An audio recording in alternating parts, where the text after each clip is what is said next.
Friends, இன்னைக்கு நம்ம சேனலில் எதை பற்றி பார்க்க போகிறோம்னா, இன்றைக்கி லஞ்ச் பாக்ஸு கிட்ஸோட லஞ்ச் பாக்ஸுக்கு சப்பாத்தி தான் ரெடி பண்ணுறேன். அதுக்கு வந்து ஃபஸ்ட்டு சப்பாத்தியை தேய்ச்சிட்டு சர்க்கிள் மாதிரி ஷேப்காண்டி ஒரு மூடியை வச்சு கட் பண்ணி எடுத்துக்கோங்க. அதுக்கப்புறம் சின்ன மூடி எடுத்து அந்த கண் மாதிரி இருக்கிற அதுக்காக அதை கண் மாதிரி தெரிகிறதுக்காக அந்த சின்ன மூடியை வச்சு கட் பண்ணி எடுத்துக்கோங்க.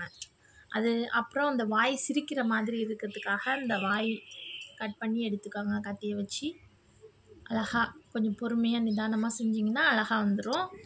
இதே மாதிரி கட் பண்ணி எடுத்துக்கோங்க. இந்த மாதிரி அழகாக சிரிக்கிற மாதிரி வந்துடும். இதை அப்படியே தோசை தவாவில் எடுத்து போட்டு 2 பக்கமும் பரட்டி எடுத்திங்கன்னா சப்பாத்தி ரெடி. இது குழந்தைங்க பார்க்குறதுக்கு நல்லா இருக்கா, அவங்கள ரொம்ப விரும்பி சாப்பிடுவாங்க. உங்கள் குழந்தைங்களுக்கு நீங்கள் இது மாதிரி டிஃப்ரெண்ட்டாக உங்களுக்கு என்னெல்லாம் செய்ய தெரியுமோ அதெல்லாம் செஞ்சு கொடுங்க. அவங்களும் விரும்பி சாப்பிடுவாங்க. என்ன சாப்பாடு பிடிக்காத சாப்பாடை கூட நல்லா பிடிச்சி சாப்பிட்றதுக்கு நம்ம தான் ஏதாவது பண்ணணும். அடுத்ததாக வந்து டெடி பியர் மாதிரி செய்யலான்றதுக்காண்டி இதே மாதிரி சர்க்கிள் ஷேப்பில் அந்த மூடியை வச்சு கட் பண்ணி எடுத்துக்கிட்டு அந்த சின்ன மூடியை வச்சு அந்த காதுக்கு ரெடி பண்ணிவிட்டேன்.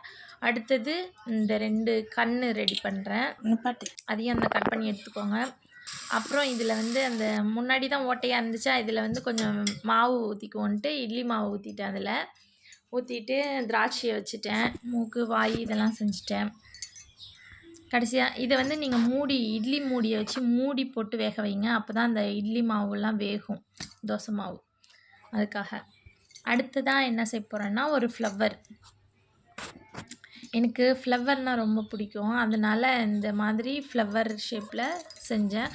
கொஞ்சம் இந்த சின்ன சின்ன டக்கன் மூடியை வச்சு இந்த மாதிரி கட் பண்ணி அந்த பெரிய சர்க்கிளில் ஒட்டிடுங்க. அப்புறம் இந்த ஸ்டெம்ப்பு வச்சுருங்க. அடுத்தது லீஃப் மாதிரி கட் பண்ணி அதையும் வச்சுருங்க.